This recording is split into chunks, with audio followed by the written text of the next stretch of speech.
എല്ലാവർക്കും നമസ്കാരം. ഇത് 6ാം ക്ലാസ്സിൽ പഠിക്കുന്ന കുട്ടി ആണ് അയച്ചത്. അമ്മയോ അച്ഛനോ ആരെങ്കിലും അടുത്തിരുന്ന് അയച്ചതായിരിക്കും. എന്തായാലും നല്ല രസമുണ്ട് ട്ടോ. ഗുരുവായൂരിലായിട്ട് ബന്ധപ്പെട്ട ഒരു അനുഭവമാകുമ്പം അപ്പം വാട്സപ്പ് ഗ്രൂപ്പിലേക്ക് വരാം. ഗ്രൂപ്പിലെ മെമ്പർഷിപ്പ് ഉള്ളവരുടേതാണ് മാക്സിമം വായിക്കുന്നത്. ചിലരുടേതൊക്കെ മാറിയും വായിക്കുന്നുണ്ട്. അപ്പം മെമ്പർഷിപ്പ് എടുത്ത് വരാൻ പറ്റുമെങ്കിൽ അങ്ങനെ വരിക ട്ടോ. ഞാൻ ഈ ത്രിമധുരത്തിലെ അംഗം അല്ല. പക്ഷേ ഒരു മാസത്തോളമായി ഞാൻ സ്ഥിരം വായിക്കുന്നുണ്ട്.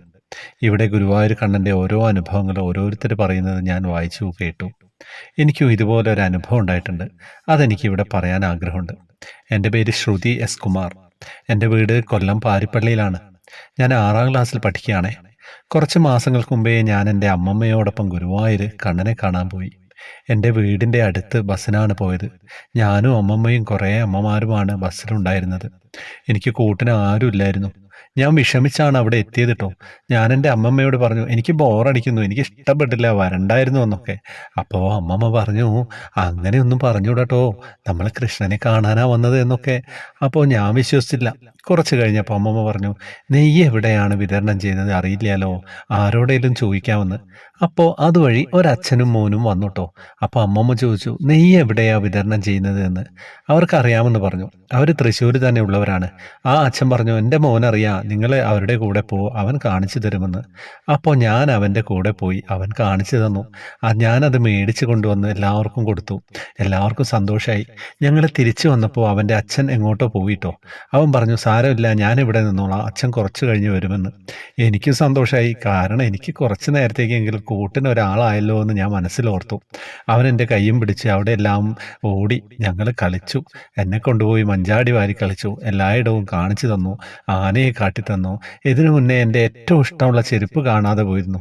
ഞാൻ അവിടേക്ക് പോകുമ്പോൾ ഏറെ ഇഷ്ടപ്പെട്ട് അത് മേടിച്ച് അതെനിക്ക് നഷ്ടപ്പെട്ടെന്ന് കരുതിയതാ. ഞാനത് അവനോട് പറഞ്ഞു.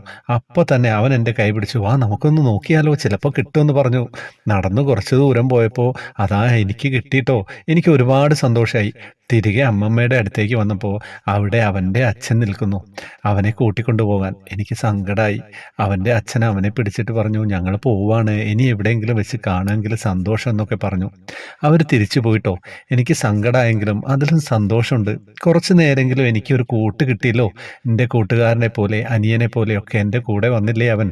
പിന്നീട് ഞങ്ങളും കണ്ണനെ തൊഴുതിട്ടൊക്കെ ബസ്സിൽ തിരികെ പോകാനിരിക്കുമ്പോൾ എന്നോട് അമ്മമ്മ പറഞ്ഞു, കണ്ടോ, നീ പറഞ്ഞില്ലേ ഇവിടേക്ക് വരണ്ടായിരുന്നു, നിന്നെയൊക്കെ ഇപ്പോൾ ഇതാ ഇങ്ങനെ കണ്ണൻ മറ്റൊരു രൂപത്തിൽ നിനക്ക് കൂട്ടായി വന്നില്ലേ, നിന്റെ കൂടെ കളിച്ചത് എന്നൊക്കെ.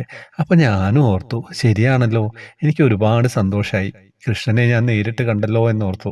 ഇതാണ് എനിക്ക് ആദ്യം ഗുരുവായൂർ കാണാൻ പോയപ്പോൾ ഉള്ള അനുഭവം. ഒരിക്കലും മറക്കാൻ പറ്റാത്ത അനുഭവം. എന്താ കഥ? കുറച്ച് ഇമോഷണലായി. എന്താണെന്നറിയില്ല. കണ്ണൻ്റെ കഥയല്ലേ, കണ്ണൻ്റെ അനുഭവമല്ലേ. ആഹാ, എന്തൊരു സുഖം. എന്താ കഥ അല്ലേ. ഇങ്ങനെയൊക്കെയാണ് കഥകൾ. ഹരേ കൃഷ്ണ.